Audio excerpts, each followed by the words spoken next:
Hi friends, welcome back to Kannada cinema lines. Big boss Agni Pariksha episode 12.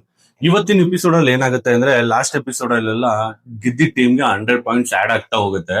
But ಇವತ್ತಿನ episode ಯಾವ ತರ ಇರುತ್ತೆ ಅಂದ್ರೆ, ಡೂ ಆರ್ ಡೈ ಸಿಚುವೇಶನ್ ತರ ಇರುತ್ತೆ. ಎವಿಕ್ಷನ್ ಸ್ಟಾರ್ಟ್ ಆಗುತ್ತೆ. ಗೆದ್ದು ಎರಡು ಟೀಮ್ಗೆ ಅಡ್ವಾಂಟೇಜ್ ಇರುತ್ತೆ. ಏನಂದ್ರೆ, ಬಿಗ್ ಬಾಸ್ ಮನೆ ಒಳಗಡೆ ಹೋಗೋ ಚಾನ್ಸಸ್ ಜಾಸ್ತಿ ಇರುತ್ತೆ ಆ ಟೀಮ್ಗೆ. ಯಾರು ಸೋಲ್ತಾರೆ ಎರಡು ಟೀಮು, ಅವರು ಡೇಂಜರ್ ಝೋನ್ ಅಲ್ಲಿ ಇರ್ತಾರೆ. ಇವತ್ತು ಒಂದು ಗೇಮ್ ಆಡ್ತಾರೆ. ಗೇಮ್ ಅದು ಎಷ್ಟು ಇಂಟ್ರೆಸ್ಟಿಂಗ್ ಆಗಿರುತ್ತೆ ಅಂದ್ರೆ, ಗೇಮ್ ಹೆಸರು ಏನು ಅಂದ್ರೆ ಬ್ಯಾಲೆನ್ಸ್ ಬಡಾಯಿ ಮಾದೇವ. ಇದನ್ನ ಆಡಕ್ ಬರ್ತಾ ಇರೋದು ಸಹನಾ, ಮತ್ತೆ ದೀಕ್ಷಿತ್, ಮತ್ತೆ ರೋಶಿನಿ, ಧನುಷ್. ಇಲ್ಲಿ ಆಲ್ಮೋಸ್ಟ್ ನಾನು ಹೇಳಕ್ ಬರ್ತಿರೋದು ಏನು ಅಂದ್ರೆ, ನಾನು ಲಾಸ್ಟ್ ಎಪಿಸೋಡ್ಸ್ ಎಲ್ಲ ಹೇಳ್ಕೊಂಡೇ ಬರ್ತಾ ಇದ್ದೀನಿ. ಯಾವ ತರ ಅಂದ್ರೆ, ಜಸ್ಟ್ ಕೆಲವೊಂದಷ್ಟು ಕಂಟೆಸ್ಟೆಂಟ್ಸ್ ನ ಜಸ್ಟ್ ಎಂಟರ್ಟೈನ್ಮೆಂಟ್ ಯೂಸ್ ಮಾಡ್ತಿದ್ದಾರೆ. ಅವ್ರು ಏನೋ ಚೆನ್ನಾಗಿದ್ದಾರೆ, ಗ್ಲಾಮರ್ ಇದ್ದಾರೆ ಅನ್ನೋ ಒಂದೇ ಕಾರಣಕ್ಕೆ ಜಸ್ಟ್ ಅವ್ರನ್ನ ಒಂದು ಕಾಮಿಡಿ ಪೀಸ್ ತರ ಯೂಸ್ ಮಾಡ್ತಿದ್ದಾರೆ. ಇದ್ರಲ್ಲಿ ಮೇನ್ ಕಾಮಿಡಿ ಪೀಸ್ ಯಾರು ಅಂದ್ರೆ ಅನನ್ಯ. ಇಲ್ಲಿ ಅನನ್ಯನ ಯಾವ ತರ ಯೂಸ್ ಮಾಡ್ತಾ ಇರ್ತಾರೆ ಅಂದ್ರೆ, ಜಸ್ಟ್ ಒಂದು ಕಂಟೆಂಟ್ಗೋಸ್ಕರ ಅಲ್ಲೇನೋ ಆ ಗೇಮು ಇದೆಲ್ಲ ಬೋರ್ ಆಗ್ತಿದೆ ಅಂದ್ರೆ, ಅಲ್ಲಿ ಅನನ್ಯನ ಒಂದು ಜಸ್ಟ್ TRP ಮೆಟೀರಿಯಲ್ ತರ, ಕಂಟೆಂಟ್ ತರ, ಕಾಮಿಡಿ ಪೀಸ್ ತರ ಯೂಸ್ ಮಾಡ್ತಾ ಇರ್ತಾರೆ. ಮೇ ಬಿ ಇವರೆಲ್ಲ ಜಾಸ್ತಿ ದಿನ ಬಿಗ್ ಬಾಸ್ ಅಲ್ಲಿ ಇರಲ್ಲ. ಇವತ್ತು ಇನ್ ಕೇಸ್ ನೀವು ಎಂಟರ್ಟೈನ್ಮೆಂಟ್ ಗ್ಲಾಮರ್ ಅಂತ ಏನಾದ್ರು ಒಳಗಡೆ ಕಳ್ಸಿದ್ರು ಆದಷ್ಟು ಬೇಗ ಇವರೆಲ್ಲ ಆಚೆ ಬಂದ್ಬಿಡ್ತಾರೆ. ಎಂಟರ್ಟೈನ್ಮೆಂಟ್ ಗ್ಲಾಮರ್ ಅಂತ ನೋಡಿದ್ರೆ ಯಾರು ಜೆನ್ಯೂನ್ ಆಗಿ ಆಡ್ತಾರೆ ಅವ್ರಿಗೊಂದ್ ಸ್ವಲ್ಪ ಸ್ಕ್ರೀನ್ ಪೇಸ್ ಕೊಡಿ. ಆಮೇಲೆ ಒಂದ್ ಚೂರಿ ಇನ್ನು ಜಾಸ್ತಿ ಹಾರ್ಡ್ ವರ್ಕ್ ಮಾಡೋರ್ನ ಬಿಗ್ ಬಾಸ್ ಮನೆ ಒಳಗಡೆ ಕಳ್ಸಿ. ಏನೋ ಜಸ್ಟ್ ಗ್ಲಾಮರು ಇದಕ್ಕೋಸ್ಕರ ಅವ್ರಿಗೆ ಜಾಸ್ತಿ ಸ್ಕ್ರೀನ್ ಟೈಮ್ ಕೊಡ್ತಾ ಇದ್ರೆ ನೋಡಿ ಆಡಿಯನ್ಸ್ ಗೊತ್ತಾಗ್ಬಿಡುತ್ತೆ ಅವ್ರು ವೇಸ್ಟ್ ಕಂಟೆಸ್ಟೆಂಟ್, ಅವ್ರು ಇಟ್ಕೊಂಡು ಸುಮ್ನೆ ಕಾಮಿಡಿ ಮಾಡ್ತಿದ್ದಾರೆ ಅನ್ನೋ ತರ ಆಗ್ಬಿಡುತ್ತೆ. ಯಾರು ಚೆನ್ನಾಗಿ ಗೇಮ್ ಆಡ್ತಾರೋ ಅವ್ರಿಗೆ ತುಂಬಾ ಇಂಪಾರ್ಟೆನ್ಸ್ ಕೊಡ್ಬೇಕು. ಇಲ್ಲಿ ಹೆಂಗಾಗ್ಬಿಟ್ಟಿದೆ ಅಂದ್ರೆ, ಟೀಮ್ ಸಂಗೀತ ಕಡೆಯಿಂದ ಕ್ಯಾಪ್ಟನ್ ಪೂರ್ಣಿಮಾ ಅವರು ದೀಕ್ಷಿತ್ ನ ಸೆಲೆಕ್ಟ್ ಮಾಡ್ತಾರೆ. ಇಲ್ಲಿ ಮಂಜನ್ಗೆ ಆಡಕ್ಕೆ ಟೈಮ್ ಸಿಗ್ತಿಲ್ಲ. ಐ ಮೀನ್ ಚಾನ್ಸ್ ಕೊಡ್ತಾರೋ ಕೊಡಲ್ವೋ, ಸ್ಟೇಜ್ ಮೇಲೆ ಬಂದು ಓವರ್ ಆಕ್ಟಿಂಗ್ ಅಲ್ಲಿ ಗೆಲ್ತಾನೋ ಬಿಡ್ತಾನೋ ಸೆಕೆಂಡ್ರಿ. ಬಟ್ ಅವ್ನಿಗೆ ಚಾನ್ಸ್ ಇಲ್ಲ ಅಂದಾಗ ಅವ್ನ್ ಸ್ಕ್ರೀನ್ ಟೈಮ್ಗೋಸ್ಕರ ಏನ್ ಮಾಡ್ತಾನೆ ಅಂದ್ರೆ, ಸುಮ್ನೆ ಜಗಳ ಆಡೋದು. ಏನೋ ದೊಡ್ಡದಾಗಿ ರೈಮಿಂಗು ಟೈಮಿಂಗು ಏನೇನೋ ಕೌಂಟರ್ ಡೈಲಾಗ್ಸ್ ಹೊಡಿಯೋದು, ರೈಮಿಂಗ್ ಅಲ್ಲಿ ಡೈಲಾಗ್ಸ್ ಹೊಡಿಯೋದು, ಸ್ಕ್ರೀನ್ ಟೈಮ್ ನ ಅಟ್ರಾಕ್ಟ್ ಮಾಡಕ್ ಟ್ರೈ ಮಾಡೋದು, ಕ್ರಿಂಜ್ ತರ ಕಂಟೆಂಟ್ ಮಾಡೋದು, ಇದನ್ನೆಲ್ಲ ಮಾಡಿ ಸುಮ್ನೆ ಇಲ್ದಿದ್ ಜಗಳನ ಟೀಮ್ ಅಲ್ಲಿ ತಂದ ಇಡೋದು. ಇದರಲ್ಲಿ ಇದಕ್ಕೆ ಆಂಕರ್ ಬರೋ ಸೊಪ್ಪು ಹಾಕತಾರ. ನೀವೆಲ್ಲ ಸುಮ್ನೆ ಇದ್ದೀರಾ, ಇವ್ರಿಗೆ ಚಾನ್ಸ್ ಕೊಟ್ಟಿದ್ದಾರೆ, ದೀಕ್ಷಿತ್ ಚಾನ್ಸ್ ಕೊಟ್ಟಿದ್ದಾರೆ, ಪೂರ್ಣಿಮಾ ನೀವೆಲ್ಲ ಸುಮ್ನೆ ಇದ್ದೀರಾ ಅಂತ. ಇಲ್ಲಿ ಜಸ್ಟ್ ನೀವು ಗೇಮ್ ಬಗ್ಗೆ ಮಾತಾಡ್ಬೋದು ಕಂಟೆಸ್ಟೆಂಟ್ಸ್. ಬಟ್ ಏನಂದ್ರೆ ತೀರಾ ಪರ್ಸನಲ್ ಆಗಿ ಕಮೆಂಟ್ ಮಾಡೋದು. ಅವ್ರ ಆತರ ಅವ್ರ ಮಕ್ಕ ನೋಡು, ಅವ್ರು ಗೆದ್ದು ಬಿಡ್ತಾರ, ಇವ್ರು ಇರೋದ್ರಿಂದಾನೇ ದರಿದ್ರ ನಮ್ ಟೀಮ್ ಹಿಂಗಾಗಿರೋದು, ಇವ್ರಿಂದಾನೇ ನಮ್ ಟೀಮ್ ಗೆಲ್ತಿಲ್ಲ, ಕ್ಯಾಪ್ಟನ್ ಫಸ್ಟ್ ಮನೆಗೆ ಹೋಗ್ಬಿಡ್ಬೇಕು, ಈ ತರ ಎಲ್ಲ ಪರ್ಸನಲ್ ಆಗಿ ಟಾರ್ಗೆಟ್ ಮಾಡಕ್ ಸ್ಟಾರ್ಟ್ ಮಾಡ್ತಾರೆ. ನಿಜ ಮಂಜ ಅಂತೂ ಬಿಗ್ ಬಾಸ್ಗೆ ವರ್ತೆ ಅಲ್ಲ ಅಂತ ಅನ್ಸುತ್ತೆ. ನನ್ನನ್ನಂತೂ ಕೇಳಿದ್ರೆ ನಿಜವಾಗ್ಲೂ ಮಂಜ ಬಿಗ್ ಬಾಸ್ ಹೋದ್ರೆ ದೇವ್ರಾಣೆ, ಅಟ್ಲೀಸ್ಟ್ ಒಂದ್ ವಾರ 2 ವಾರ ಇದ್ರೂನು ಅಲ್ಲಿ ಎಲ್ಲಾ ಗಬ್ಬೆ ಬಿಡಿಸ್ಕೊಂಡ್ಬಿಡ್ತಾನೆ. ಆ ತರ ಅವನು ನಿಜ ಬಿಗ್ ಬಾಸ್ ಹೋಗಕ್ ಏನ್ ಬೇಕಾದ್ರೂ ಮಾಡ್ಬೋದು. ಅರ್ಧ ತಲೆ ಬೋಳ್ಸ್ಕೊಂಡ, ಏನೇನೋ ಮಾಡ್ದ. ಬಟ್ ಆ ಕ್ರಿಂಜ್ ಕಂಟೆಂಟ್ ಕೊಡ್ತಿದಾನಲ್ಲ ಸ್ಕ್ರೀನ್ ಟೈಮ್ಗೋಸ್ಕರ, ಸುಮ್ನೆ ಜಗಳ ಆಡೋದು, ಇದನ್ನೆಲ್ಲ ನೋಡ್ತಿದ್ರೆ ಎಷ್ಟು ಬೇಜಾರಾಗತ್ತೆ ಅಂದ್ರೆ, ಅಲ್ಲಿ ಎಪಿಸೋಡ್ ನೋಡ್ತಿರೋರ್ಗೆಲ್ಲ ಇರಿಟೇಟ್ ಆಗಕ್ ಸ್ಟಾರ್ಟ್ ಆಗುತ್ತೆ. ಇದನ್ನ ಒಂದು ಚೇಂಜ್ ಮಾಡ್ಕೊಂಡ್ರೆ ಮುಂದೆ ಚೆನ್ನಾಗಿರತ್ತೆ. ಬಟ್ ಹೆಂಗಾಗ್ಬಿಟ್ಟಿದೆ ಅಂದ್ರೆ, ಪಾಪ ಇದನ್ನೆಲ್ಲ ನೋಡಿ ಸಂಗೀತ ಏನಕ್ಕಾದ್ರೂ ನಾನು ಈ ಟೀಮ್ ಓನರ್ ಆಗ್ಬಿಟ್ನೋ, ಸಂಗೀತ ಅವ್ರಿಗೆ ಬೇಜಾರಾಗ್ಬಿಡುತ್ತೆ. ಹೆಂಗಂದ್ರೆ ಅಲ್ಲಿ ಇನ್ನೇನು ಅವನು ದೀಕ್ಷಿತ್ ಒಳಗಡೆ ಹೋಗ್ಬೇಕು, ಅವಾಗ ಅವ್ಳು ಕಂಟೆಸ್ಟೆಂಟ್ ಒಬ್ಳು ಕಮೆಂಟ್ ಹಾಕೋದು ಏನಂದ್ರೆ, ನೀನ್ ಗೆಲ್ದಿರಾ ಬಾ ಮಗನೇ ಆಮೇಲೆ ನೋಡೋದು ಅಂತ. ಇದನ್ನೆಲ್ಲ ನೋಡಿ ನೋಡಿ ಸಂಗೀತಕ್ಕೆ ಯಾವ ತರ ಆಗ್ಬಿಟ್ಟಿದೆ ಅಂದ್ರೆ, ನೀವು ಅಟ್ ಲೀಸ್ಟ್ ಗೇಮ್ ಆದ್ರೂ ಚೆನ್ನಾಗ್ ಆಡಿಲ್ಲ ಅಂದ್ರೂ ಪರವಾಗಿಲ್ಲ, ಹೋಗ್ಬೇಕಾದ್ರೆ ಒಂದು ಒಳ್ಳೆ ಮಾತಾಡ್ ಕಳ್ಸಿ. ಈ ತರ ದರಿದ್ರವಾಗಿ ಮಾತಾಡ್ ಕಳ್ಸಿದ್ರೆ ಯಾರು ಗೆಲ್ಲೋ ಇಂಟ್ರೆಸ್ಟ್ ಇರುತ್ತೆ. ಟೀಮ್ ಸ್ಪಿರಿಟ್ ಏನಾಗುತ್ತೆ, ಹಂಗೆ ಹಿಂಗೆ ಅಂತ ಸಂಗೀತ ಅಂತೂ ಸಕ್ಕದ ಕ್ಲಾಸ್ ತಗೋತಾರೆ ಇವತ್ತಂತ ಎಪಿಸೋಡ್ ಅಲ್ಲಿ. ಇನ್ನು ಟೀಮ್ ಶ್ರುತಿ ಅವ್ರ ಕಡೆಯಿಂದ ರಾಜೀವ್ ಗೊಂಡಿ ಅವರು ಧನುಷ್ಗೆ ಚಾನ್ಸ್ ಕೊಡ್ತಾರೆ. ಇಲ್ಲಿ ರಾಜೀವ್ ಅವ್ರನ್ನ ಯಾವ ತರ TRP ಮೆಟೀರಿಯಲ್ ಮತ್ತೆ ಟ್ರೋಲ್ ಮೆಟೀರಿಯಲ್ ಮಾಡ್ಬಿಟ್ಟಿದ್ದಾರೆ ಅಂದ್ರೆ, ಸುಮ್ನೆನೆ ಅವ್ರ ಪಾಪ ಏನೋ ಸೀರಿಯಸ್ ಆಗಿ ಹೇಳಿರ್ತಾರೆ, ಅದರಲ್ಲಿ ಆಂಕರ್ ಸುಮ್ನೆ ಅವ್ರನ್ನ ರೇಗ್ಸೋದು. ಏನೋ ಅವರು ಏನು ತೊದಲ್ಕೊಂಡ್ ಮಾತಾಡ್ತಾರೆ ಅಂತ ಹಂಗ್ ರೇಗ್ಸದ, ಇಲ್ಲ ಅವ್ರು ಮಾತಾಡೋ ಸ್ಪೀಡ್ ಯಾರಿಗೂ ಅರ್ಥ ಆಗಲ್ಲ ಅಂತ ಹಂಗ್ ರೇಗ್ಸದ. ಬಟ್ ಸುಮ್ನೆ ಅವ್ರನ್ನ ಏನೋ ಟ್ರೋಲ್ ಮಾಡಿಸ್ಬಿಡೋಣ ಆ ರೇಂಜ್ಗೆ ಈ ಆಂಕರು ಇದನ್ನೆಲ್ಲ ಟ್ರೋಲ್ ಮಾಡ್ತಿದ್ರೆ, ಅವ್ರ ಪರ್ಸನಾಲಿಟಿಗೂ ಅದು ಹರ್ಟ್ ಆಗುತ್ತೆ. ನೋಡೋ ಜನಕ್ಕೂ ಟಾರ್ಗೆಟ್ ಮಾಡಿ ಇವ್ರನ್ನ ರೇಗಿಸ್ತಾವ್ರೆ ಆಂಕರು. ಇವ್ರಿಗೇನು ಗೊತ್ತಿಲ್ಲ, ವಯಸ್ಸಾಗಿದೆ ಅನ್ನೋ ಒಂದೇ ಕಾರಣಕ್ಕೆ ಎಲ್ಲಾರು ಸೇರಿ ಟಾರ್ಗೆಟ್ ಮಾಡ್ತಿದ್ದಾರೆ, ಇವ್ರನ್ನ TRP ತರ ಮಾಡ್ಕೋತಿದ್ದಾರೆ ಅಂತ ನೋಡೋ ಆಡಿಯನ್ಸ್ ಪ್ರತಿಯೊಬ್ಬರಿಗೂ ಫೀಲ್ ಆಗುತ್ತೆ. ಇದೊಂದನ್ನ ಚೇಂಜ್ ಮಾಡ್ಕೊಂಡ್ರೆ ರಾಜೀವ್ ಅವರಂತೂ ತುಂಬಾ ಒಳ್ಳೆ ಕಾಂಪಿಟೇಟರ್, ತುಂಬಾ ಒಳ್ಳೆ ಕಂಟೆಂಟ್ ಕೊಡ್ತಾರೆ, ತುಂಬಾ ಒಳ್ಳೆ ಬಿಗ್ ಬಾಸ್ ಕಂಟೆಂಟರು. ಅಪೋಸಿಟ್ ಇರೋರ್ನ ಒಂದು ಭಯ ಇಡ್ಸಿಲ್ಲ ಅಂದ್ರೂ ನಾನ್ ಇದೀನಿ ಅನ್ನೋ ಟಫ್ ಕಾಂಪಿಟೇಷನ್ ಕೊಡಕ್ಕೆ ಅವ್ರು ರೆಡಿ ಅಂತಿದ್ದಾರೆ. ಮೇ ಬಿ ಬಿಗ್ ಬಾಸ್ ಹೋಗ್ತಾರೋ ಬಿಡ್ತಾರೋ, ಇನ್ನೇನು 6ನೇ ತಾರೀಕಿಂದ ಬಿಗ್ ಬಾಸ್ ಸ್ಟಾರ್ಟ್ ಆಗ್ತಿದೆ. ನನಗ್ ಬೇಕಾಗಿರೋ ಒಂದ್ 2-3 ತುಂಬಾ ಒಳ್ಳೆ ಕಂಟೆಸ್ಟೆಂಟ್ ಒಳಗಡೆ ಹೋಗ್ತಾ ಇದಾರೆ. ಆ ಕಂಟೆಸ್ಟೆಂಟ್ಸ್ ಯಾರು, ಅವ್ರ ಕಡೆಯಿಂದ ಏನೇನ್ ಎಕ್ಸ್ಪೆಕ್ಟ್ ಮಾಡ್ಬೋದು ಆದಷ್ಟು ಬೇಗ ನಾನು ಎಪಿಸೋಡ್ ಅಲ್ಲಿ ಹೇಳ್ತೀನಿ. ನಾನು ಹೇಳಿದ್ನಲ್ವಾ, ಬ್ಯಾಲೆನ್ಸ್ ಬಡಾಯಿ ಮಾದೇವ. ಈ ಗೇಮ್ ಸ್ಟಾರ್ಟ್ ಆಗುತ್ತೆ. ಈ ಗೇಮ್ ಅಲ್ಲಿ ಯಾವ ತರ ಇರುತ್ತೆ ಅಂದ್ರೆ ಡೂ ಆರ್ ಡೈ. ಎರಡು ಟೀಮು ಟಾಪ್ 1-2 ಯಾರು ಬರ್ತಾರೆ ಇವರು ಅಡ್ವಾಂಟೇಜ್ ಜಾಸ್ತಿ ಇರತ್ತೆ ಬಿಗ್ ಬಾಸ್ ಮನೆ ಒಳಗಡೆ ಹೋಗಕ್ಕೆ ಈ ಕಂಟೆಸ್ಟೆಂಟ್ಸ್ಗೆ.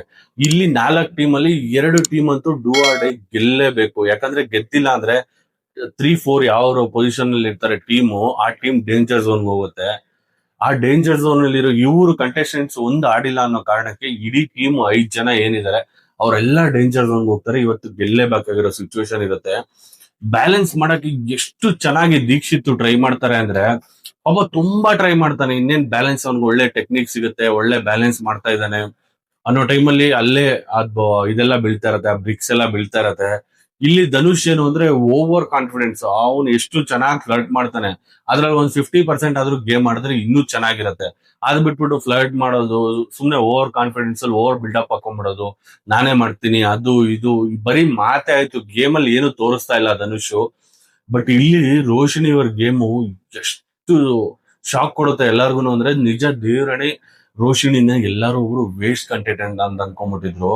ಬಟ್ ಎಷ್ಟು ಚೆನ್ನಾಗಿ ಆ ಬ್ರಿಕ್ಸ್ ನೆಲ್ಲ ಬ್ಯಾಲೆನ್ಸ್ ಮಾಡಿ, ನಿಜ ಅಲ್ಲಿ ಜಡ್ಜಸ್ಗೆ ಆಡಿಯನ್ಸ್ಗೆ ಎಲ್ಲ ಎಷ್ಟು ಚೆನ್ನಾಗಿ ಶಾಕ್ ಆಗ್ಬಿಡುತ್ತೆ ಅಂದ್ರೆ, ನಿಜ ರೋಶಿನಿ ಕಡೆಯಿಂದ ಯಾರು ಎಕ್ಸ್ಪೆಕ್ಟೇ ಮಾಡಿರ್ಲಿಲ್ಲ ಇಷ್ಟು ಚೆನ್ನಾಗಿ ಅವರು ಗೇಮ್ ಆಡ್ತಾರೆ ಅಂತ. ಬಟ್ ನಾನಿಲ್ಲಿ ಧನುಷ್ನ ಬೈತಿಲ್ಲ.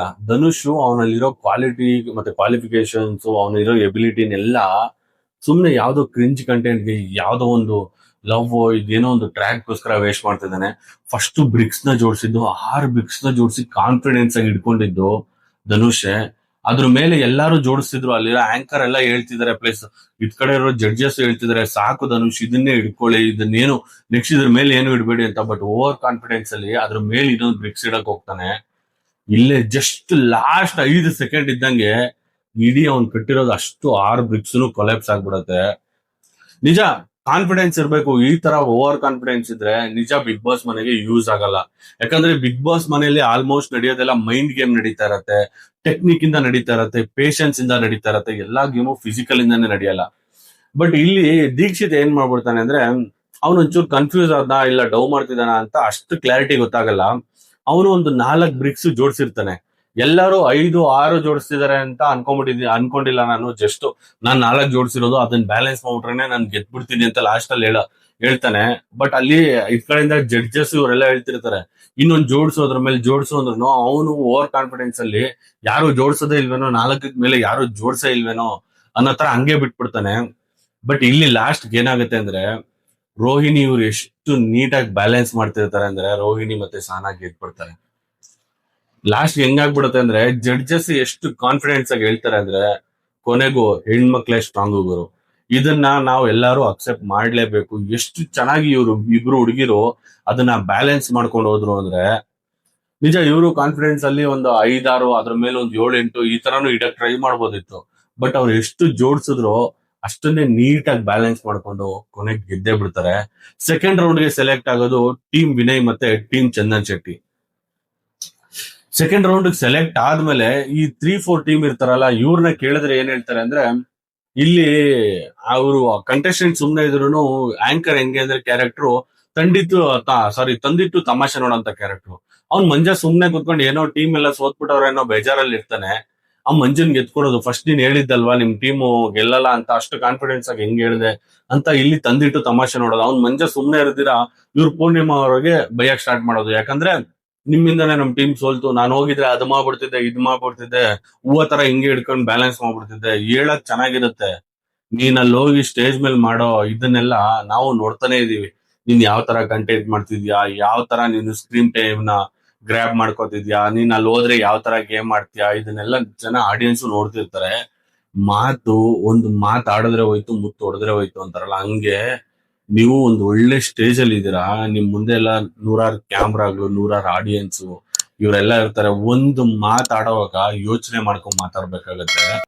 ಒಬ್ಬರ ಬಗ್ಗೆ ಸಿಂಪಲ್ ಕಮೆಂಟ್ ಹಾಕೋದು, ಹಿಂಗ್ ಅನ್ನೋಷ್ಟರಲ್ಲಿ ಕಮೆಂಟ್ ಹಾಕ್ಬಿಡ್ಬೋದು. ಬಟ್ ಆಡಿಯನ್ಸ್ ನೋಡ್ತಿರ್ತಾರಲ್ಲ, ಅವ್ರ ಮುಂದೆ ಎಲ್ಲ ನೀವು ಚೀಪ್ ಆಗ್ತಿದ್ದೀರಾ, ಇದನ್ನೆಲ್ಲ ಮರ್ತೋಗಿದ್ದೀರಾ. ಗೇಮ್ ಇವತ್ತಿಲ್ಲ ನಾಳೆ ಗೆಲ್ಬೋದು. ನೀವು ಜಸ್ಟ್ ಡೇಂಜರ್ ಝೋನ್ ಅಲ್ಲಿ ಇರೋದು, ಮನೆಗೇನ್ ಕಳ್ಸಿಲ್ಲ. ಬಟ್ ನೀವ್ ಅದನ್ನ, ನಾನೇನೋ ಟೀಮ್ ಸೋತ್ಬಿಟ್ರು ನಮ್ ಕಂಟೆಸ್ಟೆಂಟ್ ಅನ್ನೋ ಒಂದೇ ಕಾರಣಕ್ಕೆ ಅಷ್ಟು ಅಸಹ್ಯವಾಗಿ ಮಾತಾಡ್ತಿರಲ್ಲ, ನಿಜ ನೀವೆಲ್ಲ ಬಿಗ್ ಬಾಸ್ಗೆ ವರ್ತೆ ಅಲ್ಲ ಅನ್ಸುತ್ತೆ. ನೀವು ಜಸ್ಟ್ ಇಲ್ಲಿರೋ ಒಂದು ಚಿಕ್ಕ ಇದನ್ನೇ ನಿಮ್ ಕೈಲಿ ಪೇಷನ್ಸ್ ಇಂದ ತಡ್ಕೊಳಕ್ ಆಗಿಲ್ಲ ಅಂದ್ರೆ ಅಲ್ಲಿ ಬರಂತ ಇದನ್ನೆಲ್ಲ ಗೇಮ್ನೆಲ್ಲ ಹೆಂಗ್ ಆಡ್ತೀರಾ. ಸುದೀಪ್ ಸರ್ ಅಂತೂ ಯಾಕಾದ್ರೂ ಈ ದರಿದ್ರ ಕಂಟೆಸ್ಟೆಂಟ್ಸ್ ಹತ್ರ ಮಾತಾಡ್ಬೇಕು ಅಂತ ಫಿಕ್ಸ್ ಆಗ್ಬಿಡ್ತಾರೆ. ಸುದೀಪ್ ಸರ್ ಒಂದ್ ಎಪಿಸೋಡ್ ಅಲ್ಲಿ ಹೇಳ್ತಾರೆ, ನಾನ್ ನೋಡಿರೋದ್ರಲ್ಲೇ ವರ್ಸ್ಟ್ ಅಂದ್ರೆ ವರ್ಸ್ಟ್ ಬಿಗ್ ಬಾಸ್ ಸೀಸನ್ ಅಂದ್ರೆ ಬಿಗ್ ಬಾಸ್ ಸೀಸನ್ 6 7 ಅಂತ ಹೇಳ್ತಾರೆ. ನಿಮ್ಮನ್ನೆಲ್ಲ ಬಿಗ್ ಬಾಸ್ ಒಳಗಡೆ ಕಳ್ಸ್ಬಿಟ್ರೆ big boss season non ನೋಡಿರೋದ್ರಲ್ಲೇ worst season ಯಾವ್ದು ಅಂತ ಕೇಳಿದ್ರೆ ಬಿಗ್ ಬಾಸ್ ಸಾರಿ ಸುದೀಪ್ ಸರ್ ಬಿಗ್ ಬಾಸ್ 13 ಅನ್ಬಿಡ್ತಾರೆ. ಆ ತರ ಆಗ್ಬಿಡುತ್ತೆ. ಇದನ್ನೆಲ್ಲ ನೋಡ್ಕೊಂಡು ನಿಮ್ನೆಲ್ಲ ಎಲಿಮಿನೇಟ್ ಮಾಡ್ಕೊಂಡು ಹೋದ್ರೆ ಬಿಗ್ ಬಾಸ್ ನೋಡೋ ಆಡಿಯನ್ಸ್ಗೆ ತುಂಬಾ ಒಳ್ಳೆ ಮಜಾ ಇರುತ್ತೆ. ಯಾಕಂದ್ರೆ ಸೆಲೆಬ್ರಿಟೀಸ್ ವರ್ಸಸ್ ಕಾಮನ್ ಮ್ಯಾನ್ ಆಗ್ತಿರೋದ್ರಿಂದ ಇವ್ರಿಗಂತಾನೆ ಒಂದ್ ಸಪರೇಟ್ ಗೇಮ್ ಕೊಡ್ತಾರೆ, ಅವ್ರಿಗಂತಾನೆ ಸಪರೇಟ್ ಗೇಮ್ ಕೊಡ್ತಾರೆ. ಆ ತರಾನೇ ಆಗ್ತಾ ಇರತ್ತೆ ಪ್ಲಾನ್. ಅದ್ರಲ್ಲಿ ಸೆಲೆಬ್ರಿಟಿ ಆಪೋಸಿಟ್ ನಿಮ್ನ ಬಿಡ್ಬೇಕಂದ್ರೆ ನೀವು ಒಳ್ಳೆ ಕಂಟೆಂಟ್ ಕೊಟ್ರೇನೆ ನಿಮ್ನ ಬಿಡಕ್ಕಾಗತ್ತೆ. ಇಲ್ಲಿ ಕ್ವಾಲಿಫೈಯರ್ ಸೆಕೆಂಡ್ ಗೇಮ್ ಬಂದು ರಿಂಗ್ ಪವರ್ ಅಂತ. ಈ ಗೇಮ್ ನಾಡಕ್ಕೆ ಟೀಮ್ ವಿನಯ್ ಕಡೆಯಿಂದ ಲಿಖಿತ್ ಬರ್ತಾರೆ, ಟೀಮ್ ಚಂದನ್ ಕಡೆಯಿಂದ ಚರಣ್ ಬರ್ತಾರೆ. ಇಬ್ರು ಆಲ್ಮೋಸ್ಟ್ ಒಳ್ಳೆ ಕೋಆರ್ಡಿನೇಟ್ ಅಲ್ಲೇ ಸೆಲೆಕ್ಟ್ ಮಾಡ್ಕೊಂಡು ಎಲ್ಲ ಇವರು ಅವ್ರ ಕಂಟೆಸ್ಟೆಂಟ್ಸ್ ಎಲ್ಲ ಸೆಲೆಕ್ಟ್ ಮಾಡಿ ಕಳಿಸ್ತಾರೆ. ಇಲ್ಲಿ ಕಂಟೆಸ್ಟೆಂಟ್ಸ್ ಬೇಗ ಆಡಿ ಬೇಗ ಗೇಮ್ ಮುಗಿಸ್ಬಿಟ್ರೆ ಎಲ್ಲಿ 1 ಗಂಟೆ ಎಪಿಸೋಡ್ ನಾವ್ ಎಳಿಯಕ್ಕಾಗಲ್ಲ ಅನ್ನೋ ಒಂದೇ ಕಾರಣಕ್ಕೆ ಇಲ್ಲಿ ಆಂಕರ್ ಸುಮ್ನೆ ಇದ್ದಿದ್ ರತ್ನಮ್ಮನ್ನ ಹಾಕೊಡೋದು. ಹೆಂಗೆ ಅಂದ್ರೆ, ರತ್ನಮ್ಮ ಅವ್ರೆ ನೀವು ಇದೇ ತರ ಸುಮ್ನೆ ಇದ್ರೆ ನಿಮ್ನೆಲ್ಲ ಮೂಲೆ ಗುಂಪು ಮಾಡ್ಬಿಡ್ತಾರೆ, ನೀವ್ ಯಾಕೆ ಕೇಳಲ್ವಾ, ನೀವೇನು ಶೋಕೇಸ್ ಬೊಂಬೆ ತರನ ಇಲ್ಲ ಜೋಕರ್ ತರನ ಯೂಸ್ ಮಾಡ್ತಿರೋದಂತ. ರತ್ನಮ್ಮ ಎಷ್ಟು ಒಳ್ಳೆ ಕೌಂಟರ್ ಕೊಡ್ತಾರೆ ನಿರಂಜನ್ಗೆ ಅಂದ್ರೆ, ಸರ್ ಇದ್ರಲ್ಲಿ ಇಸ್ಪಿಟ್ ಕಾರ್ಡ್ ಅಲ್ಲಿ ಜೋಕರ್ ಮೇನ್ ಇರ್ತಾರೆ, ನಾನು ಆತರ ಟೀಮ್ಗೆ ಒಳ್ಳೆ ಸ್ಪಿರಿಟ್ ಆಗಿರ್ತೀನಿ, ಆಡೋ ಟೈಮಲ್ಲಿ ಆಡ್ತೀನಿ ಅನ್ನೋ ತರ ಕೌಂಟರ್ ಕೊಡ್ತಾರೆ. ಇಲ್ಲಿ ಪಾಪ ಅವನ ಆಂಕರ್ ಏನೋ ಒಳ್ಳೆ ಸೊಪ್ಪಾಕಿ ಇದಕ್ಕೊಂದ್ ಸ್ವಲ್ಪ ಬೆಂಕಿ ಹೊಗೆ ಎಲ್ಲ ಹಾಕಿ ಹೊಗೆ ಹಚ್ಬಿಡೋಣ ಅಂತ ಪ್ಲಾನ್ ಮಾಡಿದ್ದ. ಬಟ್ ಇಲ್ಲಿ ರತ್ನಮ್ಮ ಅವರು ತುಂಬಾ ಅಂದ್ರೆ ತುಂಬಾ ಮೆಚುರಿಟಿ ಆಗಿ ಮಾತಾಡ್ತಾರೆ. ಎಲ್ಲಾ ಕಂಟೆಸ್ಟೆಂಟ್ಸ್ ಇದೇ ತರ ಮಾತಾಡಿದ್ರೆ ನೋಡೋ ಆಡಿಯನ್ಸ್ಗೂ ತುಂಬಾ ಚೆನ್ನಾಗಿರತ್ತೆ. ಎಲ್ಲಾರು ಜಡ್ಜಸ್ ಆಂಕರ್ ಎಲ್ಲಾರು ಕಂಟೆಸ್ಟೆಂಟ್ ಮೇಲೆ ಕೌಂಟರ್ ಆಗ್ತಿರ್ತಾರೆ. ಇಲ್ಲಿ ರತ್ನಮ್ಮ ಅವರು ಇವತ್ತು ಆಂಕರ್ಗೆ ಒಂದು ಒಳ್ಳೆ ಕೌಂಟರ್ನ ಕೊಡ್ತಾರೆ. ಬಟ್ ಇಲ್ಲಿ ವಿನಯ್ ಟೀಮು ಮತ್ತೆ ಆ ಚಂದನ್ ಅವ್ರ ಟೀಮು ಮಾಡಿದ ಮೇನ್ ಮಿಸ್ಟೇಕ್ ಏನು ಅಂದ್ರೆ, ಲಾಸ್ಟ್ ಟೈಮು ಇದನ್ನೇ ಮಾಡಿದ್ದು. ಲಿಖಿತ್ ಮತ್ತೆ ಚರಣ್, ಲಿಖಿತ್ ಮತ್ತೆ ಚರಣ್ ಹೆಂಗಿರ್ತಾರೆ ಅಂದ್ರೆ, ಇವರು ಫಿಸಿಕಲ್ ಆಗಿ ಇಬ್ರು ಸ್ಟ್ರಾಂಗ್ ಇರ್ತಾರೆ. ಬಟ್ ಲಿಖಿತ್ ಏನು ಅಂದ್ರೆ ಪೇಶನ್ಸ್ ಆಗಿ ವೆಯ್ಟ್ ಮಾಡ್ತಾನೆ, ಟೆಕ್ನಿಕ್ ಇಂದ ಆಡ್ತಾನೆ, ಎಲ್ಲಿ ಎನರ್ಜಿ ಹಾಕ್ಬೇಕೋ ಅಲ್ಲಾಗ್ತಾನೆ. ಚರಣ್ ಯಾವ ತರ ಅಂದ್ರೆ, ನಾನು ಹೇಳ್ತಾನೆ ಬಂದಿದ್ದೀನಿ ಜೂನಿಯರ್ ಪ್ರಥಮ್ ತರ ಅಂತ. ಇವನ್ ಹೆಂಗೆ ಅಂದ್ರೆ ಸ್ವಲ್ಪ ಶಾರ್ಟ್ ಟೆಂಪರ್, ಎಲ್ಲ ನಾನೇ ಮಾಡ್ಬಿಡ್ತೀನಿ, ನನ್ ಕೈಲೇ ಎಲ್ಲ ಆಗೋದು ಅಂತ ಓವರ್ ಕಾನ್ಫಿಡೆನ್ಸ್ ಅಲ್ಲಿ ಆಡಕ್ ಬರ್ತಾನೆ. ಬಟ್ ಅಲ್ಲಿ ಏನು ಆಡ್ತಿಲ್ಲ, ಸುಮ್ನೆ ಎಲ್ಲಾ ಪಾಯಿಂಟ್ಸ್ ವೇಸ್ಟ್ ಮಾಡ್ಕೊತಿದ್ದಾನೆ. ರಿಂಗ್ ಪವರ್ ಅಂತ ಒಂದ್ ಗೇಮ್ ಕೊಟ್ಟಾಗ ಒಂದ್ ಕಡೆ ರಿಂಗ್ ಇನ್ನೊಂದ್ ಕಡೆ ರಿಂಗು ಸೆಂಟ್ರಲ್ ಕಟ್ಟಿರ್ತಾರೆ. ಈ ರಿಂಗ್ ನ ಎಳೆದು ಈ ಫೋಲ್ಗೊಂದು ಇಲ್ಲ ಆ ಫೋಲ್ಗೊಂದು ಎರಡರಲ್ಲಿ ಯಾವ್ದಾದ್ರು ಒಂದು ಫೋಲ್ಗೆ ಹಾಕ್ಬೇಕಾಗಿರುತ್ತೆ. ಒಂದ್ ಮಳೆ ಆಣಿ ಹೊಡೆದಿರ್ತಾರೆ, ಆಣಿಗೆ ಹಾಕ್ಬೇಕಾಗತ್ತೆ. ಬಟ್ ನಿಜ ಚರಣ್ ಅಂತೂ ಎಷ್ಟು ಪವರ್ಫುಲ್ ಇರ್ತಾನೆ ಅಂದ್ರೆ, ಒಂದ್ ಹಿಂಗೆ ಸ್ಟಾರ್ಟ್ ಆದ ತಕ್ಷಣ ಟಕ್ ಅಂತ ಇದ್ ಕಡೆ ಇದ್ದಿದ್ ದೀಕ್ಷಿತ್ನ ಹತ್ ಕಡೆ ಅವ್ನ ಎಂಟಿಗೆ ಎಳ್ಕೊಂಡು ಹೋಗ್ಬಿಡ್ತಾನೆ. ಬಟ್ ಅವ್ನ್ಗೆ ಆ ರಿಂಗ್ ನ ಬಿಡಿಸ್ಕೊಳಕ್ಕೆ ಟೆಕ್ನಿಕ್ ಗೊತ್ತಾಗ್ತಿಲ್ಲ. ಬಟ್ ಇಲ್ಲಿ ಲಿಖಿತ್ ಎಷ್ಟು ಚೆನ್ನಾಗಿ ಟೆಕ್ನಿಕ್ ನ ಯೂಸ್ ಮಾಡ್ತಾನೆ ಅಂದ್ರೆ, ಅವ್ನ್ ಎಷ್ಟೇ ಎನರ್ಜಿಯಿಂದ ಎಳ್ಕೊಂಡೋದ್ರು ಅವ್ನ್ ಫುಲ್ 2 ಕೈಯಲ್ಲಿ ರಿಂಗ್ ನ ಹಿಡ್ಕೊಂಡ್ಬಿಟ್ಟಿರ್ತಾನೆ. ಅವ್ನು ಇನ್ನೇನು ಫುಲ್ ಎನರ್ಜಿ ಎಲ್ಲ ಎಳೆದು ಸುಸ್ತಾದ ಅನ್ನೋ ಟೈಮ್ಗೆ ಟಕ್ ಅಂತ ಲಿಖಿತ್ತು ಅದನ್ನ ಟೆಕ್ನಿಕ್ ಯೂಸ್ ಮಾಡಿ ಎಳೆದು ಫಸ್ಟ್ ರೌಂಡ್ ಹಾಕ್ಬಿಡ್ತಾನೆ. ಬಟ್ ಇಲ್ಲಿ ಆಡಿಯನ್ಸ್ ಕೇಳ್ತಾರೆ, ಸಾರಿ ಜಡ್ಜಸ್ ಕೇಳ್ತಾರೆ, ಏನು ಚರಣ್ ಎಷ್ಟು ಸ್ಟ್ರಾಂಗ್ ಆಗಿ ನೀನು ಇದಾಗ್ತಿದ್ಯಾ, ಪವರ್ ಹಾಕಿ ಎಳಿಯಕ್ ಟ್ರೈ ಮಾಡ್ತಿದ್ಯಾ, ಈ ಕಾರ್ನರ್ ಇಂದ ಆ ಕಾರ್ನರ್ ಗೆಲ್ಕೊಂಡು ಹೋಗ್ತೀಯಾ. ಇಲ್ಲ ಮೇಡಮ್ ನಂಗೆ ಟೆಕ್ನಿಕ್ ಸಿಕ್ಕಿಲ್ಲ, ನೆಕ್ಸ್ಟ್ ಇದ್ರಲ್ಲಿ ನಾನು ಎಳೆದ್ಬಿಡ್ತೀನಿ, ಹಂಗೆ ಹಿಂಗೆ ಎಲ್ಲ ಹೇಳ್ತಾನೆ. ಬಟ್ ನೆಕ್ಸ್ಟ್ ರೌಂಡ್ ಅಲ್ಲೂ ಅದೇ ಕತೆ, ಇದ್ ಕಡೆ ಕಾರ್ನರ್ ಇಂದ ಅದ್ ಕಡೆ ಕಾರ್ನರ್ ಸ್ಟ್ರಾಂಗ್ ಆಗಿ ಗೆಲ್ಕೊಂಡು ಹೋಗ್ಬಿಡ್ತಾನೆ. ಬಟ್ ಲಾಸ್ಟ್ ಮೂಮೆಂಟ್ ಅಲ್ಲಿ ಇದು ಲಿಖಿತ್ ಟೆಕ್ನಿಕ್ ಮತ್ತೆ ಪವರ್ ಎನರ್ಜಿ ಇದನ್ನೆಲ್ಲ ಯೂಸ್ ಮಾಡಿ ಮತ್ತೆ ಸೆಕೆಂಡ್ ರೌಂಡ್ ಅಲ್ಲಿ ಅವನೇ ಹಾಕಿ ಗೆದ್ಬಿಡ್ತಾನೆ. ಬಟ್ ಇಲ್ಲಿ ಚರಣ್ ಯಾವ ತರ ಕಂಟೆಂಟ್ ಅಂದ್ರೆ, ಆಂಕರ್ ಬಂದು ಕೇಳ್ತಾನೆ, ಏನ್ ಚರಣ್ ಇದು ಮಾಡಿದ್ರಿ ನೀವು, ಹಂಗೆ ಸ್ಟ್ರಾಂಗ್ ಆಗಿ ಇದಾಕಿದ್ರಿ, ಯಾಕೆ ಲಾಸ್ಟ್ ಮೂಮೆಂಟ್ ಅಲ್ಲಿ ಬಿಟ್ಬಿಟ್ರಿ ಅಂದ್ರೆ, ಚರಣ್ ಒಂದು ಒಳ್ಳೆ ಕೌಂಟರ್ ತರ ಹೇಳ್ತಾನೆ. ಏನಂದ್ರೆ, ನನಗೆ ಆಕ್ಸಿಜನ್ ಇಲ್ಲ ಅಂತ. ಸ್ವಾಮಿ ಅವನು ಆಕ್ಸಿಜನ್ ಇಲ್ಲ ಅಂತ ಅವ್ನು ಏನೋ ಕಾಮಿಡಿಯಾಗಿ ಒಂದು ಫನ್ ಆಗಿ ಹೇಳ್ತಾನೆ. ಬಟ್ ಇಲ್ಲಿ ಆಂಕರ್ ಇದನ್ನ ಲವ್ ಕಡೆ ಡೈವರ್ಟ್ ಮಾಡೋದು. ಇಲ್ಲಿ ಡಾಕ್ಟರ್ ಸಹನಾ ಅವ್ರು ಇದಾರಲ್ವಾ, ಸಹನಾ ಮತ್ತೆ ಚರಣ್ಗೆ ಏನೋ ಒಂದು ಲವ್ ಟ್ರ್ಯಾಕ್ ಮಾಡ್ಕೊಡೋಣ, ಚರಣ್ನ ರೇಗ್ಸೋದು. ಯಾಕಂದ್ರೆ ಮೇಡಮ್ ಇದು ಚರಣ್ಗೆ ಆಕ್ಸಿಜನ್ ಇಲ್ವಂತೆ, ನೀವು ಒಂದ್ ಸ್ವಲ್ಪ ಆಕ್ಸಿಜನ್ ಕೊಡೋದಲ್ವಾ. ಇದು ಫ್ಯಾಮಿಲಿ ಶೋ, ಅರ್ಥ ಆಗೋರ್ಗೆ ಅರ್ಥ ಆಗತ್ತೆ ಯಾವ ತರ ಆಕ್ಸಿಜನ್ ಕೊಡಕ್ಕೆ ನೀವು ಟ್ರಿಗರ್ ಮಾಡ್ತಾ ಇದೀರಾ ಅವ್ರನ್ನ ಅಂತ. ಬಟ್ ಬೇಡ, ಅದನ್ನೆಲ್ಲ ಮಾತಾಡಿದ್ರೆ ಎಪಿಸೋಡ್ ಬೇರೆ ಬೇರೆ ತರ ಹೋಗ್ಬಿಡುತ್ತೆ. ಬಟ್ ಆದ್ರೂ ಸಹ ನಾವು ಒಳ್ಳೆ ಪೇಷನ್ಸ್ ಇಂದ, ಇಲ್ಲ ಸರ್ ನಾನು ಮೋಟಿವೇಟ್ ಮಾಡಿದೆ, ಅವ್ರು ಅದನ್ನ ತಗೊಂಡಿಲ್ಲ, ಅದನ್ನ ಸರಿ ಮೋಟಿವೇಟ್ ಮಾಡ್ಕೊಂಡಿಲ್ಲ ಅಂತ ಅವರು ಆ ಟಾಪಿಕ್ ನ ಡೈವರ್ಟ್ ಮಾಡ್ತಾರೆ. ಆಮೇಲೆ ಇಲ್ಲಿ ಸೆಂಟರ್ ಅಲ್ಲಿ ಆಂಕರ್ ಒಂಥರ ಕ್ರಿಂಜ್ ತರ ಮಾತಾಡಕ್ ಸ್ಟಾರ್ಟ್ ಮಾಡ್ತಾರೆ. ಯಾವ ತರ ಅಂದ್ರೆ ಈ ತೊದ್ಲ್ಕೊಂಡ್ ಮಾತಾಡ್ತಾರಲ್ವಾ, ಇವ್ರನ್ನ ರೇಗ್ಸೋ ತರ. ಅಂದ್ರೆ ನೀವು ಇದನ್ನ ಎಂಟರ್ಟೈನ್ಮೆಂಟ್ ಗೆ ಮಾಡ್ತಿದ್ದೀರಾ, ಇಲ್ಲ ಅಂತ ನಾನು ಹೇಳ್ತಿಲ್ಲ. ನೀವು ಈ ತರ ಮಾತಾಡ್ತಿರೋದ್ರಿಂದ ತುಂಬಾ ಎಂಟರ್ಟೈನ್ಮೆಂಟ್ ಆಗ್ತಿದೆ. ಬಟ್ ಏನಂದ್ರೆ ಆ ಬಿಟ್ಕೊಂಡ್ ಮಾತಾಡ್ತಾರಲ್ಲ ಆ ವರ್ಗನೆಲ್ಲ ನೀವು ಅವಮಾನ ಮಾಡ್ತಿದ್ದೀರಾ. ಇದನ್ನ ಒಂಚೂರು ನೋಡ್ಕೊಂಡು ಮುಂದಿನ ಎಪಿಸೋಡ್ ಅಲ್ಲಿ ಇವೆಲ್ಲ ಚೇಂಜ್ ಮಾಡ್ಕೊಂಡ್ರೆ ತುಂಬಾ ಚೆನ್ನಾಗಿರತ್ತೆ. ಬಿಡಿ, ಆ ಟಾಪಿಕ್ ಮಾತಾಡ್ತಿದ್ರೆ ಎಲ್ಲೆಲ್ಲೋ ಹೋಗ್ಬಿಡುತ್ತೆ. But at last qualify round ಅಲ್ಲಿ ಗೆದ್ದಿದ್ದು ಟೀಮ್ ವಿನಯ್. ಟೀಮ್ ವಿನಯ್ ಯಾವ ತರ ಇರ್ತಾರೆ ಅಂದ್ರೆ, ಟೀಮ್ ವಿನಯ್ ಅವ್ರ ಟೀಮ್ ಎಲ್ಲ ತುಂಬಾ ಸ್ಟ್ರಾಂಗ್. ಅದ್ ಕಡೆ ಲಕ್ಷ್ಮಿ ಇರ್ಬೋದು, ಲಿಖಿತ್ ಇರ್ಬೋದು, ಸಹನಾ ಇರ್ಬೋದು, ಇವರೆಲ್ಲ ತುಂಬಾ ಸ್ಟ್ರಾಂಗ್ ಆಗಿರ್ತಾರೆ. ಇವರೆಲ್ಲ ಯಾವ ತರ ಅಂದ್ರೆ, ಹಿಂದಿನ ಎಪಿಸೋಡ್ ಅಲ್ಲಿ ಏನೋ ಒಂದು ಸಣ್ಣ ವಿಷಯಕ್ಕೆ ವಿನಯ್ ಬೈದ್ಬಿಟ್ಟಿರ್ತಾರೆ. ನಾವು ವಿನಯ್ ಸರ್ ಹತ್ರ ಅಪ್ರಿಸಿಯೇಷನ್ ತಗೊಳ್ಳೇಬೇಕು, ಮತ್ತೆ ವಿನಯ್ ಅವ್ರಿಗೆ ಒಂದು ಒಳ್ಳೆ ಟ್ರಿಬ್ಯೂಟ್ ಕೊಡ್ಬೇಕು ಅಂತ ಸ್ಟೇಜ್ ಮೇಲೆ ಎಲ್ಲಾರು ಬಂದು ಗೆದ್ದು ವಿನಯ್ ಅವ್ರಿಗೆ ಒಂದು ಒಳ್ಳೆ ಟ್ರಿಬ್ಯೂಟ್ ಕೊಡ್ತಾರೆ. ಅಷ್ಟಿಲ್ದಿರ ಹೇಳ್ತಾರ ಆನೆ ನಡೆದಿದ್ದೇ ದಾರಿ ಅಂತ. ಆಚೆಗಡೆ ಬಾಸ್ ಆನೆ ಆದ್ರೆ ಬಿಗ್ ಬಾಸ್ ಮನೆ ಒಳಗಡೆ ಆನೆ ಅಂತ ವಿನಯ್ ಅವ್ರನ್ನ ಕರೆದಿರ್ತಾರೆ. ಆ ಟೈಟ್ಲ್ಗೆ ವರ್ತ್ ಅಂತ ವಿನಯ್ ಅವರು. Big boss last season big boss Vinay ಅವ್ರ ಸೀಸನ್ ಅಲ್ಲೇ ಸುದೀಪ್ ಸರ್ ಹೇಳ್ತಾರೆ, ಬಿಗ್ ಬಾಸ್ ಅಂತ ಒಂದು ಬುಕ್ ಬರೆಯೋದಾದ್ರೆ ಆ ಬುಕ್ಗೆ ವಿನಯ್ ಅಂತ ಹೆಸರಿಟ್ರೆ ಸಾಕು. ವಿನಯ್ ಅವ್ರ ನೋಡ್ಕೊಂಡ್ ಬಂದ್ರೆ ಬಿಗ್ ಬಾಸ್ ಕಂಟೆಂಟ್ ಫುಲ್ ಹೆಂಗ್ ಮಾಡ್ಬೇಕು ಅಂತ ಇರ್ತಾರೆ ಅಂತ. ಆ ತರ ಕಂಟೆಂಟ್ ವಿನಯ್ ಅವ್ರು ಎಲ್ಲಿ ಅಗ್ರೆಷನ್ಸ್ ತೋರಿಸ್ಬೇಕು, ಎಲ್ಲಿ ಗೇಮ್ ಆಡಬೇಕು, ಅವ್ರ ಟೀಮು ಅದೇ ತರಾನೇ ಇದೆ ಬಿಡಿ. ವಿನಯ್ ಅವ್ರನ್ನ full Vinay team owner Vinay ಅಂತ ಹೇಳ್ಕೊಳಕ್ಕೆ ಹೆಮ್ಮೆ ಆಗತ್ತೆ. ಆ ತರ ಆ ಟೀಮ್ ಆಡ್ತಿದ್ದಾರೆ. ಇವಾಗ ಟಾಪ್ 1 ಪೊಸಿಷನ್ಗೆ ಕ್ವಾಲಿಫೈರ್ ರೌಂಡ್ ಅಲ್ಲಿ ಟೀಮ್ ವಿನಯ್ ಟೀಮು ಸೆಲೆಕ್ಟ್ ಆಗ್ಬಿಡುತ್ತೆ. ಬಟ್ ಸೆಕೆಂಡ್ ಪೊಸಿಷನ್ಗೆ ಇಲ್ಲಿ 2 ಟೀಮ್ ಟೈ ಆಗತ್ತೆ. ಒಂದು ಟೀಮ್ ಸಂಗೀತ ಮತ್ತೆ ಟೀಮ್ ಶ್ರುತಿ. ಇವ್ರ ಮಧ್ಯೆ ಒಂದು ಗೇಮ್ ಆಡ್ಲೇಬೇಕು. ಈ ಗೇಮ್ ಆಡಿ ಯಾರು ಗೆಲ್ತಾರೆ ಅವರು ಟಾಪ್ 2 ಹೋಗ್ತಾರೆ. ಯಾರು ಸೋಲ್ತಾರೋ ಅವರು 3 ಮತ್ತೆ 4 ಪೊಸಿಷನ್ ಬರ್ತಾರೆ. ಈ ಗೇಮ್ ಅಲ್ಲಿ ಶ್ರುತಿ ಅವ್ರ ಕಡೆಯಿಂದ ಇಶಾ ಬರ್ತಾರೆ, ಮತ್ತೆ ಸಂಗೀತ ಅವ್ರ ಕಡೆ ಟೀಮ್ ಇಂದ ದೀಪಕ್ ಬರ್ತಾರೆ.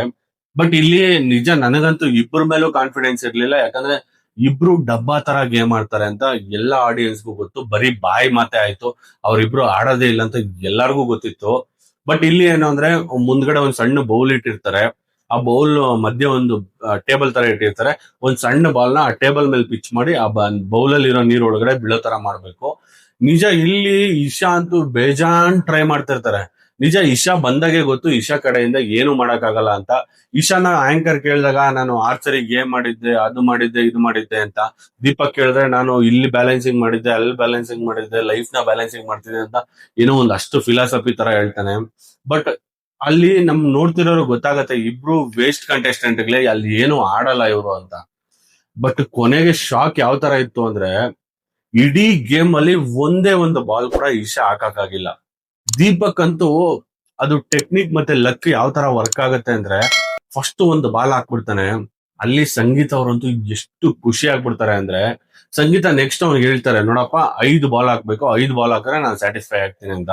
ಅಲ್ಲಿರೋ ಟೀಮ್ ಮೇಟ್ಸ್ ಅದೇ ತರನೇ ಅವ್ರನ್ನ ಚೇರ್ ಮಾಡಕ್ ಸ್ಟಾರ್ಟ್ ಮಾಡ್ತಾರೆ. ನಾವು 4 ಜನ ಇಲ್ಲ 5 ಜನ ಇದ್ದೀರಿ, ನೀವು 5 ಬಾಲ್ ಹಾಕ್ಲೇಬೇಕು ಅಂತ. ದೀಪಕ್ ಅಂತೂ ಒಂದು ಸರಿ ಟೆಕ್ನಿಕ್ ಸಿಕ್ಬಿಡುತ್ತೆ. ಎಷ್ಟು ಚೆನ್ನಾಗಿ ಟಕ್ ಟಕ್ ಟಕ್ ಅಂತ ಎಲ್ಲ 5 ಬಾಲ್ ನ ಹಾಕ್ಬಿಡ್ತಾನೆ. ಇಶಾ ಕೊನೆಯವರೆಗೂ ಟ್ರೈ ಮಾಡ್ತಾರೆ. ನಿಜ ಒಂದೇ ಒಂದ್ ಬಾಲ್ ಕೂಡ ಹಾಕಕ್ಕಾಗಲ್ಲ.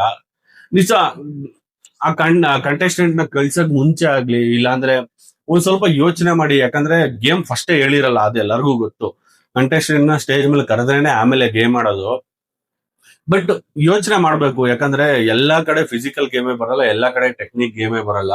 ಫಿಸಿಕಲ್ ಮತ್ತೆ ಟೆಕ್ನಿಕ್ ಯಾರ ಹತ್ರ ಇರುತ್ತೆ ಅವ್ರನ್ನ ನೀವು ಸ್ಟೇಜ್ ಮೇಲೆ ಕಳ್ಸಿದ್ರೆ ಒಂಚೂರು ಏನೋ ಕ್ವಿಕ್ ಆಗಿ ಆಡ್ತಾರೆ, ಆ ತರ ಪ್ಲಾನ್ ಮಾಡ್ಕೋತಾರೆ. ನೀವು ಟೀಮು ಸ್ಟೇಜ್ ಮೇಲೆ ಕಳ್ಸೋಗಿ ಯೋಚನೆ ಮಾಡಿ ಕಳ್ಸಿದ್ರೆ ನಿಜ ಶ್ರುತಿ ಮೇಡಮ್ ಅವ್ರ ಟೀಮು ಅಟ್ಲೀಸ್ಟ್ ಗೆದ್ದಿಲ್ಲ ಅಂದ್ರೂ ಒಂದು 3-4 ಬಾಲ್ ಆದ್ರೂ ಹಾಕಿ ಒಂದು ರೇಂಜ್ಗೆ ನಾವು ಆಡಿದಿರಪ್ಪ ಅಂತ ತೋರ್ಸ್ಕೊಂಬಾರಾಗಿತ್ತು. ಬಟ್ ಕೊನೆಗೆ ಅಲ್ಲಿ ಸಂಗೀತ ಮೇಡಮ್ ಟೀಮೇ ಗೆಲ್ಲುತ್ತೆ. ದೀಪಕ್ ಒಂದು 5-6 ಬಾಲ್ ಹಾಕಿ ಸೆಲೆಕ್ಟ್ ಆಗ್ಬಿಡ್ತಾರೆ. ಬಟ್ ಇಲ್ಲಿಗೆ ಈ ಎಪಿಸೋಡ್ ಮುಗಿಯುತ್ತೆ. ನಾಳೆ ಎಪಿಸೋಡ್ ಅಲ್ಲಿ ಏನಿರುತ್ತೆ, ಏನೇನ್ ಟ್ವಿಸ್ಟ್ ಇರುತ್ತೆ ಅಂತ ನೆಕ್ಸ್ಟ್ ವಿಡಿಯೋದಲ್ಲಿ ನಾನು ಹೇಳ್ತೀನಿ. ಬಟ್ ಏನು ಅಂದ್ರೆ, ಇಲ್ಲಿ ಕಂಟೆಸ್ಟೆಂಟ್ಸ್ ಯಾವ ತರ ಆಗ್ಬಿಟ್ಟಿದ್ದಾರೆ ಅಂದ್ರೆ, ಬರ್ತಾ ಬರ್ತಾ ಅಲ್ಲಿ ಅವ್ರು ವರ್ತ ಇಲ್ಲ ಅಂತ ನಮ್ಗೆ ಆಡಿಯನ್ಸ್ ನೋಡೋರು ಗೊತ್ತಾಗ್ತಿದೆ. ಅಲ್ಲಿ ಕೆಲವೊಂದು ಒಂದು 5-6 ಜನ ಮಾತ್ರ ಪರವಾಗಿಲ್ಲಪ್ಪ, ಇವ್ರು ಬಿಗ್ ಬಾಸ್ ಹೋದ್ರೆ ಒಂದು ವರ್ತ್ ಅಂತ ಅನ್ಸುತ್ತೆ. ಮೇ ಬಿ ಇನ್ನು ಎಲ್ಲಾರು ವರ್ತ್ ಅಂತ ಆಡಿದ್ರೆ ಚೆನ್ನಾಗಿರತ್ತೆ. ಬಟ್ ಇದೇ ತರ ಇನ್ನೊಂದು 3-4 ದಿನ ಇವ್ರು ಆಡ್ಕೊಂಡು ಹೋದ್ರೆ ಬಿಗ್ ಬಾಸ್ ಅಲ್ಲಿ ನೋಡ್ತಿರೋ ಆಡಿಯನ್ಸ್ ಪ್ರತಿಯೊಬ್ಬರಿಗೂ ಗೊತ್ತಾಗ್ಬಿಡುತ್ತೆ ಬಿಗ್ ಬಾಸ್ ಮನೆ ಒಳಗಡೆ ಹೋಗೋ ಯೋಗ್ಯತೆ ಯಾರಿಗಿದೆ ಯಾರಿಗಿಲ್ಲ ಅಂತ. ಇಲ್ಲೇ ಸ್ಟೇಜ್ ಇಂದ ಆಚೆ ಕಳಿಸ್ಬಿಡ್ತಾರೆ. ನೀವು ಸಿಂಪಲ್ ಆಗಿ ಯೋಚನೆ ಮಾಡಿ, ಅಗ್ನಿ ಪರೀಕ್ಷೆ ಸ್ಟೇಜ್ ಇಂದ ನೀವು ಆಚೆ ಬಂದ್ರೆ ಯಾವ ತರ ಇರುತ್ತೆ ನಿಮ್ ಸಿಚುವೇಶನ್ ಅಂದ್ರೆ ಸೆಲೆಬ್ರಿಟಿ ಮಾಡಿ ರೋಡ್ ಬಿಟ್ಬಿಡ್ತಾರೆ. ನಿಮ್ಗೆ ನಾರ್ಮಲ್ ಆಗಿ ಓಡಾಡಕ್ಕೂ ಆಗಲ್ಲ, ಜನ ಫೋಟೋಸ್ ತಗೊಳಕ್ ಸ್ಟಾರ್ಟ್ ಮಾಡ್ತಾರೆ. ಅದ್ ಕಡೆ ನಿಮ್ಗೆ ಸೆಲೆಬ್ರಿಟಿ ಬದುಕುನು ಬದುಕಕ್ಕಾಗಲ್ಲ, ಯಾಕಂದ್ರೆ ನೀವ್ ಏನು ಸಾಧನೆ ಮಾಡಿಲ್ಲ. ಸೆಲೆಬ್ರಿಟಿ ಮಾಡಿ ರೋಡ್ ಬಿಟ್ಬಿಟ್ರೆ ತುಂಬಾ ಅಂದ್ರೆ ತುಂಬಾ ಟಾರ್ಚರ್ ಆಗತ್ತೆ. ನಾನು ಹತ್ರದಿಂದ ಸುಮಾರು ಜನ ನೋಡಿದೀನಿ, ಅದರಿಂದ ಒಂದು ರಿಕ್ವೆಸ್ಟ್ ಅಂತ ಹೇಳ್ತಿದ್ದೀನಿ, ಸೆಲೆಬ್ರಿಟಿ ಮಾಡಿ ರೋಡ್ ಬಿಟ್ರೆ ತುಂಬಾ ಅಂದ್ರೆ ತುಂಬಾ ಅನುಭವಿಸ್ಬೇಕಾಗತ್ತೆ. ಸರಿ, ಓಕೆ, ನೆಕ್ಸ್ಟ್ ಎಪಿಸೋಡ್ ಅಲ್ಲಿ ಸಿಗ್ತೀನಿ. ಅಲ್ಲಿವರೆಗೂ ನನ್ನ ಕಡೆಯಿಂದ ಏನಾದ್ರು ಮಿಸ್ಟೇಕ್ಸ್ ಆಗಿದ್ರೆ, ಇಲ್ಲ ನನ್ನ ಕಡೆಯಿಂದ ಯಾರಿಗಾದ್ರೂ ಏನಾದ್ರು ಹರ್ಟ್ ಆಗಿದ್ರೆ, ಇಲ್ಲ ಈ ಎಪಿಸೋಡ್ ಅಲ್ಲಿ ನಾನು ಏನಾದ್ರು ಚೇಂಜಸ್ ಮಾಡ್ಕೊಬೇಕು ಅನ್ಕೊಂಡಿದ್ರೆ ಕಮೆಂಟ್ ಮಾಡಿ. ಆಮೇಲೆ ನಾನು ಯಾರ ಬಗ್ಗೆ ಆದ್ರೂ ಹೇಳದ್ ಮರ್ತೋಗಿದ್ರೆ, ಇಲ್ಲ ನೀವೇನೇನ್ ನೋಡಿದೀರಾ ಅದನ್ನೆಲ್ಲ ನಾನ್ ಮಿಸ್ ಮಾಡ್ಕೊಂಡಿದ್ರೆ ಈ ವಿಡಿಯೋದಲ್ಲಿ ಬಂದು ಕಮೆಂಟ್ ಹಾಕಿ ಇದೇ ತರ ಸಪೋರ್ಟ್ ಮಾಡ್ತಾ ಇರಿ. Thank you so much.